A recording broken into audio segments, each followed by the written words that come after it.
देश को दहलाने की साजिश को नाकाम कर दिया गया है। आईएसआईएस के टेरर मॉड्यूल का भंडाफोड़ हुआ है। 4 राज्यों से 5 संदिग्ध आतंकियों को गिरफ्तार किया गया और इसमें से एक एमपी के राजगढ़ से गिरफ्तार हुआ है। बताया जा राजगढ़ के ब्यावरा से गिरफ्तारी हुई है। आईएसआईएस के मॉड्यूल पर दिल्ली पुलिस ने बयान दिया। बड़ी मात्रा में केमिकल और हथियार भी बरामद किए गए। ये खिलाफत वाला मॉडल अपना रहे थे। इस ग्रुप को कुछ बड़ा करने का टास्क दिया गया था।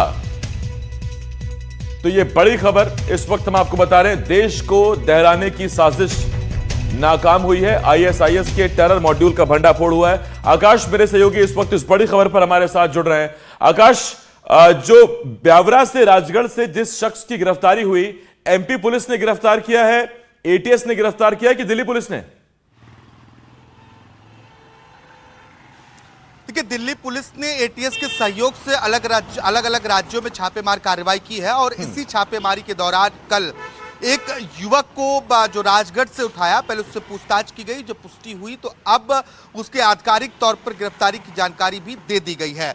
दरअसल इसका नाम कामरान कुरैशी बताया जा रहा है, जो राजगढ़ में रहता था। इसके परिजन जो हैं वो वेल्डिंग की दुकान चलाते हैं और जिन सभी 5 आरोपियों को गिरफ्तार किया गया है अलग अलग राज्यों से, ये आरोपी आतंकी मॉड्यूल को तैयार कर रहे थे। इनके पास इस्लामिक विचारधारा अपने संगठन से जोड़ने के लिए, युवाओं को जोड़ने के लिए जिम्मेदारी थी। सोशल मीडिया के साथ साथ ही ये अलग अलग माध्यमों से युवाओं को अपने संगठन में जोड़ रहे थे और एक बड़े आतंकी साजिश की प्लानिंग भी कर रहे थे। इसके साथ इनके पास से जो सामग्रियां बरामद हुई हैं उससे पुलिस को यह पता चला है कि विस्फोटक सामग्री बनाने में भी ये सभी आरोपी माहिर थे। आफ्ताब नामक एक आरोपी जो गिरफ्तार हुआ है लॉज से, वो इसका मास्टरमाइंड बताया जा रहा है। इसके अलावा जानकारी ये भी है कि अभी कई और अन्य ठिकानों पर भी छापेमार कार्रवाई चल रही है। एक स्पेशल सेल बनाई गई थी जो लगातार इस मसले को सॉर्ट आउट करने के लिए अलग अलग राज्यों में छापेमार कार्रवाई कर रही थी और इसी दौरान इन सभी 5 आईएसआईएस से जुड़े हुए सदस्यों की गिरफ्तारी हुई है। इनमें एक मध्य प्रदेश के राजगढ़ के ब्यावरा से भी युवक गिरफ्तार किया गया है। जिस इन 5 आतंकियों को गिरफ्तार किया गया, संदिग्ध आतंकियों को, आकाश, इसमें कामरान के पास क्या जिम्मा था? देखिए, अलग अलग जो आरोपी हैं उसके पास अलग अलग जिम्मेदारी थी। जो मेरे पास जानकारी है उसके अनुसार जो आफ्ताब है वो इस पूरे मॉड्यूल को खड़ा कर रहा था। इनके पास से केमिकल, ग्लव्स और पूरा एक बकायदा बड़ा जखीरा सामान का बरामद हुआ जिससे आसानी से विस्फोटक पदार्थ बनाए जा सकते थे। एक आरोपी इसमें ऐसा भी है जो हरियाणा आईएसआईएस मॉड्यूल केस में पहले से भी फरार चल रहा था। उससे भी दिल्ली पुलिस ने अपने हिरासत में लिया, उसे गिरफ्तार किया और उससे भी पूछताछ की जा रही है। इन आरोपियों से पूछताछ के बाद कई और अहम खुलासे होने की उम्मीद है। आसिफ जी, एक सवाल और भी है आकाश। इस वक्त यहां पर स्लीपर सेल के तौर पर काम कर रहे थे, एक्टिव थे, लगातार चीजें कर रहे थे संगठन के लिए, इस बारे में कोई जानकारी? बिल्कुल, देखिए, ये संगठन को और मजबूत कर रहे थे। सामने पहले भी जो एचयूटी की सदस्य गिरफ्तार हुए थे, या फिर हम कहें कि जो अन्य आतंकी संगठनों के सदस्य गिरफ्तार हुए थे, इनका एक मॉड्यूल बड़ा कॉमन रहा है, वो अपने संगठन को तैयार करना, उस संगठन को और बड़ा बनाना। रांची से जो एक युवक गिरफ्तार हुआ है जिसका नाम अशहर दानिश बताया जा रहा है, ये रांची के तबराक लॉज से गिरफ्तार किया गया और ये छात्र बनकर रहता था और छात्र बनकर रहने की वजह से ये छात्रों में आम बातचीत, इसके साथ ही उनसे संबंध बनाना, उनसे उनका ब्रेन वॉश करना और फिर उन्हें अपने संगठन में शामिल करना। इसी तरीके से जो अलग अलग लोग हैं वो अलग अलग स्लीपर मॉड्यूल सेल के सदस्य के तौर पर काम कर रहे थे। केमिकल बनाने में दानिश और आफ्ताब, जो 2 व्यक्ति पकड़े गए हैं, ये एक्सपर्ट बताए जा रहे हैं और ये दोनों ही एक बड़ी साजिश को अंजाम आने वाले समय में दे सकते थे, लेकिन समय रहते जांच एजेंसियों ने इसका भांडाफोड़ किया है। तो आकाश, ये जो कामरान है, आपने बताया कि इसके परिजन वेल्डिंग का काम करते हैं, तो ये भी उसी दुकान पर काम करता था, हेल्प करता था, छात्र था, क्या करता था ये कामरान?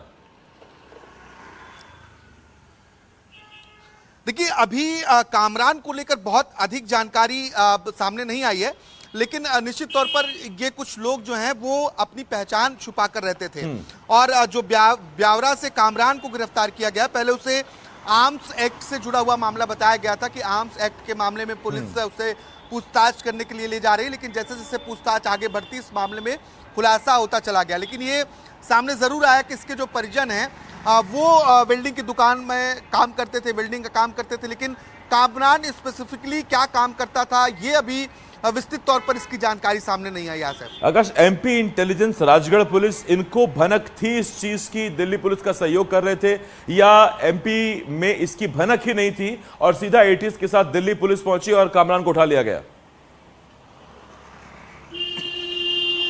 नहीं, बिल्कुल देखिए, जिस तरीके से लोकल थाना प्रभारी ने जानकारी दी है उससे अंदाजा लगाया जा सकता है कि शायद एटीएस और दिल्ली पुलिस की टीम ने, हालांकि एटीएस अगर इन्वॉल्व है तो वो मध्य प्रदेश की ही एटीएस होगी, इनके इन्वॉल्वमेंट से ये पता चलता है कि लोकल पुलिस को कॉन्फिडेंस में लिया गया, उनकी जानकारी के आधार पर ये गिरफ्तारी की गई है। क्योंकि कई जानकारियां टीआई ने दी हैं इस संबंध में, क्योंकि पुलिस एक दिन पहले दिल्ली पुलिस पहुंची थी ब्यावरा और पहले ये बताया भी गया कि आर्म्स एक्ट के मामले में पूछताछ करनी है, लेकिन जब पूछताछ हुई तो ये मामला खुलता चला गया, क्योंकि एक सदस्य के गिरफ्तार होने के बाद कई सदस्यों की जानकारी अपने आप सामने आने लगती है, पूछताछ में कई खुलासे होने लगते हैं। तो ऐसे में जब इससे पूछताछ की गई तो पुलिस का जो संदेह था वो स्पष्ट हुआ, इसके बाद इसे भी गिरफ्तार किया गया। और आकाश, मैं लौट रहा हूं आपके पास। दिल्ली पुलिस के एसीपी इस मामले पर क्या कह रहे हैं, जरा आपको सुनवाते हैं, फिर आपको इस खबर पर आगे जानकारी देते हैं। सुनिए। एक जॉइंट ऑपरेशन था जो कि सेंट्रल इंटेलिजेंस एजेंसी के एजेस में हुआ था। इनिशियल इनपुट भी सेंट्रल इंटेलिजेंस एजेंसी से आया था और 5 स्टेट पुलिस और एटीएस के साथ ये जॉइंट ऑपरेशन किया गया। महाराष्ट्र, कर्नाटका, तेलंगाना, मध्य प्रदेश और दिल्ली, हम सब ने मिल के कोऑर्डिनेटेड तरीके से किया। इसमें जो 5 लोग गिरफ्तार किए गए हैं, इसमें सेंट्रल कैरेक्टर अशरार दानिश है जो कि झारखंड रांची का रहने वाला है। 2 कैरेक्टर्स इसमें मुंबई के हैं, अबू बकर सूफियान, और दूसरा कैरेक्टर आफ्ताब अंसारी है। कामरान कुरैशी मध्य प्रदेश राजगढ़ ब्यावरा का है और एक तेलंगाना का रहने वाला है जिसका नाम है हुज़ैफा यमन। इस ग्रुप के पास से वेपन्स भी मिले हैं। तो जो इनका कंसेप्ट था वो ये था कि पहले इनका जो प्लान था कि एक जगह एक्वायर करके उसको खिलाफत डिक्लेयर करेंगे और फिर टेरर एक्टिविटी ग्रुप बना के उसको लश्कर बनाएंगे और टेरर एक्टिविटी कैरी आउट करेंगे, और साथ में कुछ टारगेटेड किलिंग करने का भी प्लान था इस ग्रुप का। ये खिलाफत बेसिकली है क्या? खिलाफत का मतलब?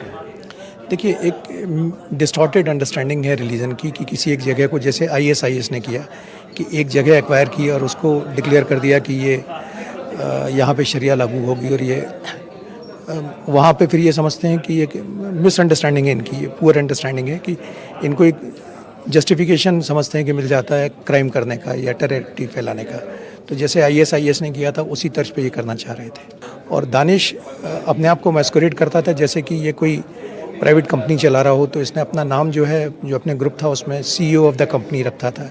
इसके लिए प्रोफेसर कोड वर्ड भी इस्तेमाल होता था, लेकिन जो उसका इंटरनल कोर ग्रुप था उसमें इसका जो हैंडल नेम था वो गजवा लीडर था। तो ये हमारे सहयोगी मुकेश सिंह सेंगर बात कर रहे थे प्रमोद कुशवाहा से, एसीपी दिल्ली पुलिस से। आकाश मेरे साथ, मेरे सहयोगी जुड़े हुए हैं। आकाश, ये तो हद है, इतनी बड़ी खबर एसीपी बता रहे हैं कि एक इलाका एक्वायर करके बाकायदा हिंदुस्तान के अंदर आतंक का गढ़ बनाने की तैयारी थी। बिल्कुल, और इसी मंशा के साथ ये सोशल मीडिया में भी, सोशल मीडिया के जरिए नफरत फैलाने की कोशिश और नए युवाओं को अपने संगठन के साथ जोड़ना, यानी कि जो सांप्रदायिक माहौल है, जो सद्भावना है, उसे खराब किया जाए, इसके बाद टेरर मॉड्यूल को आगे बढ़ाया जाए। अशरफ दानिश भारत से टेरर मॉड्यूल को ऑपरेट कर रहा था। रांची में जो इसका ठिकाना है वहां से एक पिस्टल, इसके साथ ही कारतूस, hydraulic acid, nitric acid, sulphur powder जैसे रसायन, copper sheet, ball bearing, strip wire, electronic circuit, laptop, mobile phone और कैश, ये भी पुलिस की टीम को मिला है। आफ्ताब और सूफियान मुंबई से गिरफ्तार हुए हैं और इनके पास से आईडी बनाने का सामान बरामद हुआ है, यानी कि एक बहुत बड़ा विस्फोटक का जो सामग्री है आईडी, उसके बनाने की तैयारी में ये दोनों लगे हुए थे। और अगर समय रहते ये कार्रवाइयां नहीं होती, इंटेलिजेंस मजबूत नहीं होता, तो एक बड़ी दुर्घटना भी हो सकती थी, लेकिन पुलिस ने समय रहते इस पूरी मंशा को निस्तानाबूद करने की कोशिश की थी। जी। जैसा कि हमने पहले बताया कि हिजबुल तहरीर और इसके पहले जो अन्य आतंकी संगठन, खासतौर पर मध्य प्रदेश में जिन आतंकी संगठन के सदस्यों ने पनाह लेने की कोशिश की थी, उनका मॉड्यूल भी लगभग इसी तरीके का रहा है।